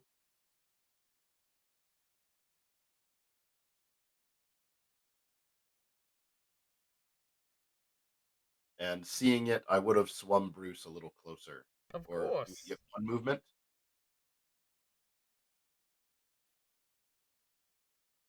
If Merrick could have done the same, if we see this, we have like the to get in the middle. Oh, Right, in sure. dragon breath formation. We're lining up for you perfectly. You know, I mean, I do always enjoy when those want to give themselves a challenge. New initiative? Oh no, why would you need new? It's only 6 seconds. We can keep everything as simple as it was. But of course, and as we start, Micah, you start this party. Well, it's the same party, but with more things. All right. What size is this thing? Oh, it looks pretty gargantuan. All right, that's too big for that. So we are going to do the Eldritch Blast thing. Does this thing have like tentacles or anything like that? Oh, all the tentacles. Yay. Okay. Yeah, we are going to Eldritch Blast it.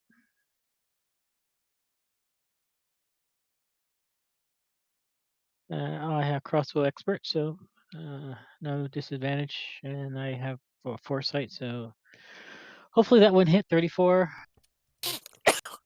It does. All right, push that 10 feet away from Mika, and then the next three are just going to be in the regular one.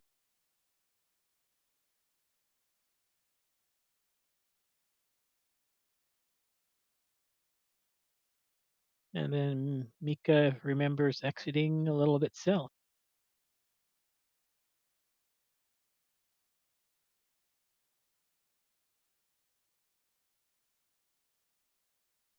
And as long as he gets there, that's the end of his turn. Oh, and how far did you go? Oh.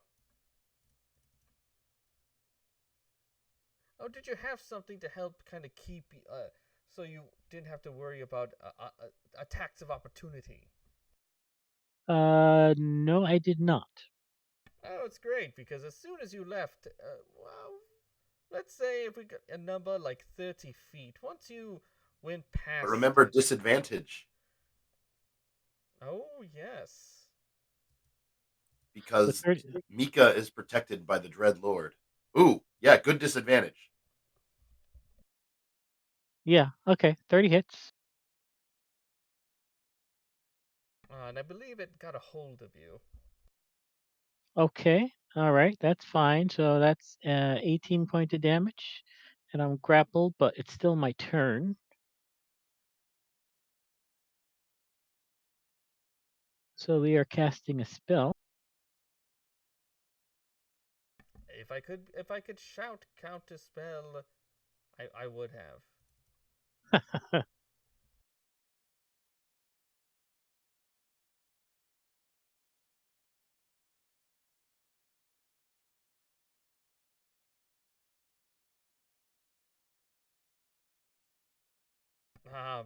Very tricky. All right, and that ends my turn. Uh, very good.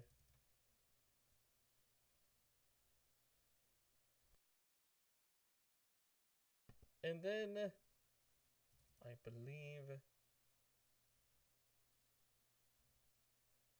Captain Meepo, as before Merrick is able to go, you do see this other captain, a captain of his own ship that was shipwrecked, but it lashed out with Oh, its tail at you. With disadvantage. Ah, yes, I have to remember that. As they are protected by Umberlee's wrath. 23 would normally hit, but Meepo is a little bit faster as if under the effects of the haste spell, which seems to add how much AC does that add? 2. 2, which is just enough to make that a miss. Ha ha ha!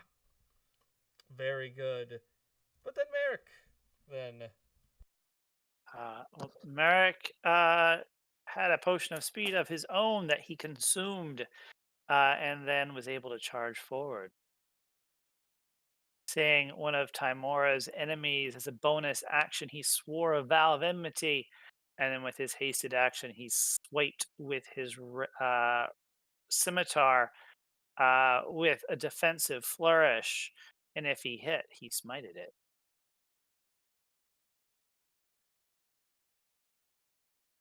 Uh, 22. Indeed, a hit. And so he connected for 53 points of damage. And AC is now 30, and that was the end of his turn. Sorry, AC is now 32 with the potion of speed. Of course, and then as this mere pretender that calls itself Dagon did start to reach out with its tentacles. First, of course, with good Merrick, since you're right there, can Umberly protect you? I believe it did for the first tentacle. Then the second. Ooh. And then it just said, F it. And then tried to bite you. But alas, for any lesser than Apex adventurer, you would have been in its belly. But you survived. Minix. Minix is going to charge directly towards Dagon.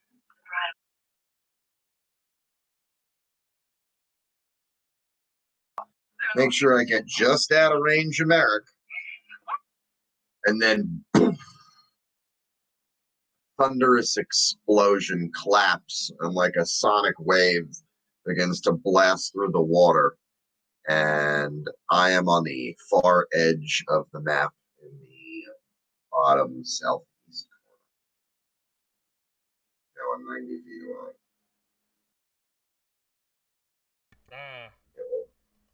It will be a forced upcast because I am a warlock.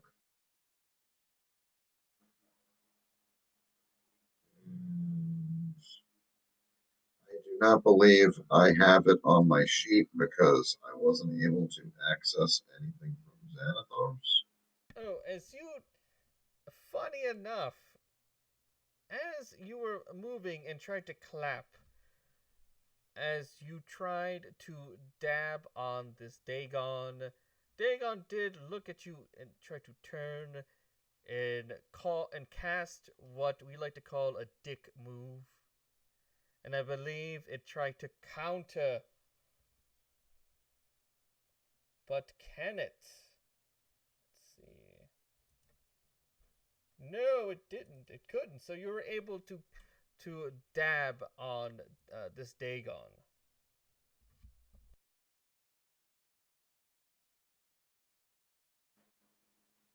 Thunder damage to DC 23.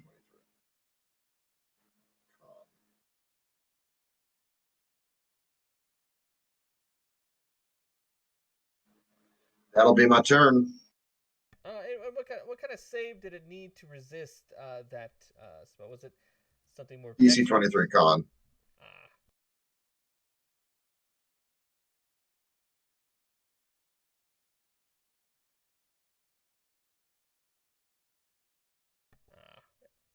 And so it did not thunder. Okay.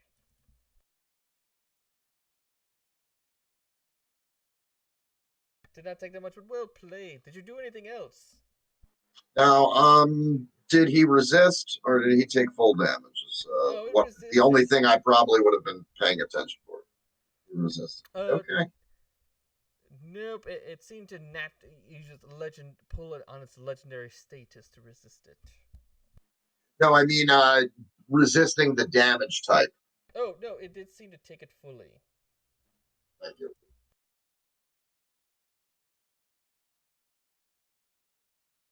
And then the Dread Lord, Aaron. Moving Bruce as a controlled mount Aaron swims up and first unleashes the Dreadlord's bonus action attack. Will a 31 hit the Pretender? Of course it will. For 17 points of, I think it's necrotic.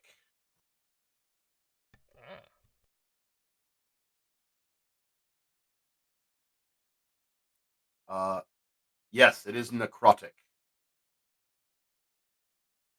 And then she will bring down Wave. And when she hit, she would smote. 25 Of course, a solid hit. for 68 points of radiant and piercing. Second strike.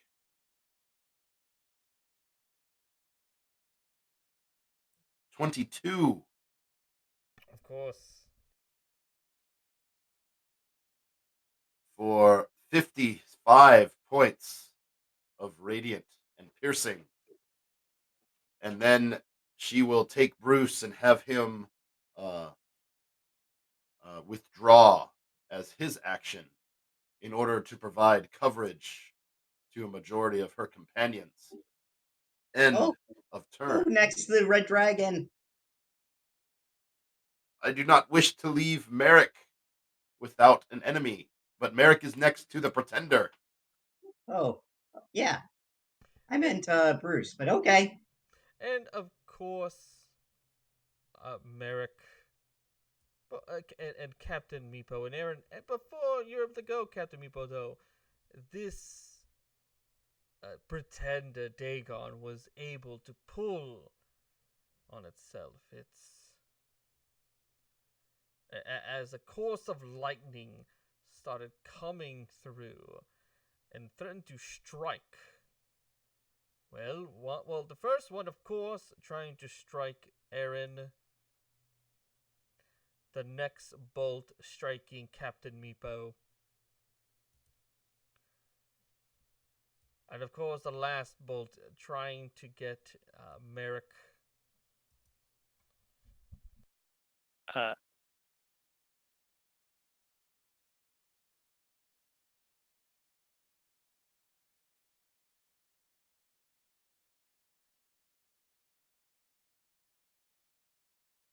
But of course, after such a legendary action, Captain Meepo. Meepo remembers that at this point, he remembered the great visions from the giant sparkling fish from his dream. The gray and aquamarine fish that spoke to him and said, Meepo, you must go forth and slay the underwater creatures that threaten my realm. You and the other ones, the great team that you travel with. And Meepo said, okay. And Meepo pulls out a trident that looks identical to Wave because it is also Wave, and screams out in fury and rushes up to not Digon with not Wave, and swings many times as if he were action surging as a 20th level champion would. So we're just gonna roll a bunch of d20s and see if they crit because Meepo is not that strong. But he is rolling with advantage.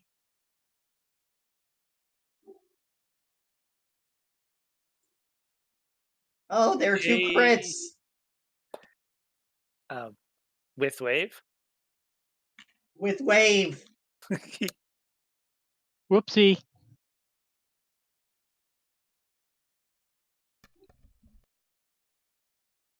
And then Meepo uses his hasted action to run to the red dragon, screaming, "For fishy!"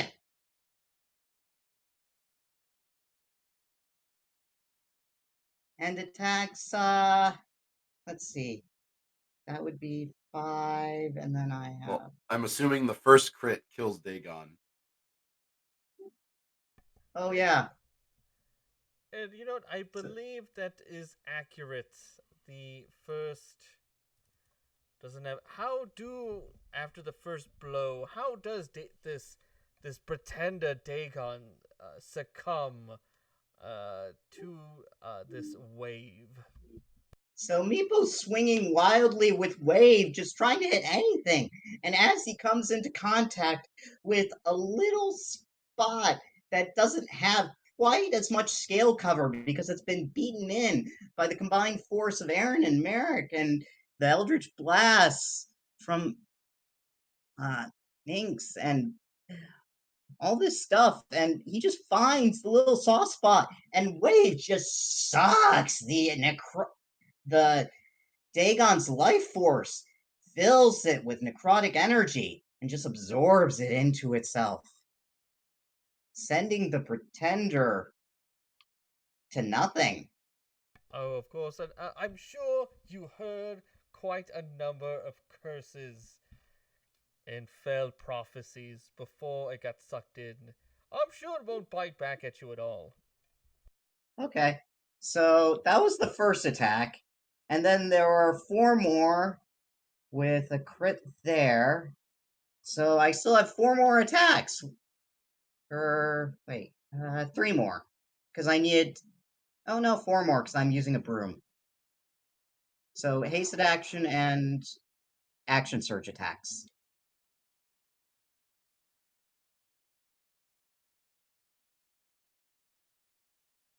Oh, okay. There's another crit because I'm a champion.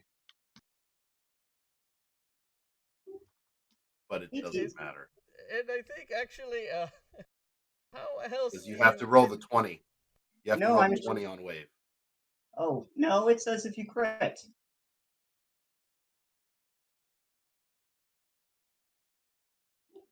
At least according to D&D Beyond.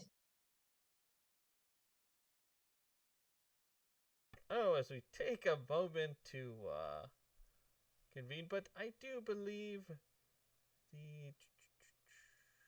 Oh my god, it does. I crit twice more. Or I crit on this dragon twice, killing it with Wave. Poor dragon. This once mighty captain of a shipwreck is, of course, no more. Unfortunately, should have been a dragon of a different shade, because it would have laughed at your attempts to drain its life force. For sparkling fishy! Meepo's done.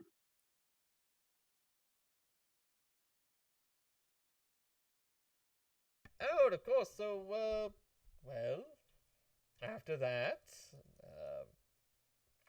I do have to say, Captain Meepo, that was very impressive.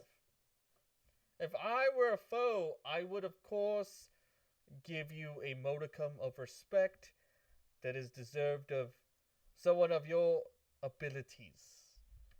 But, well, you know, with that, I'm sure it wasn't too much of an issue for you to go to this opal and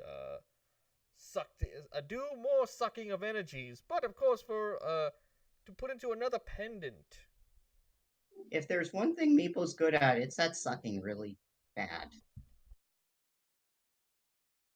Or is it good? Meepo's confused. Whew.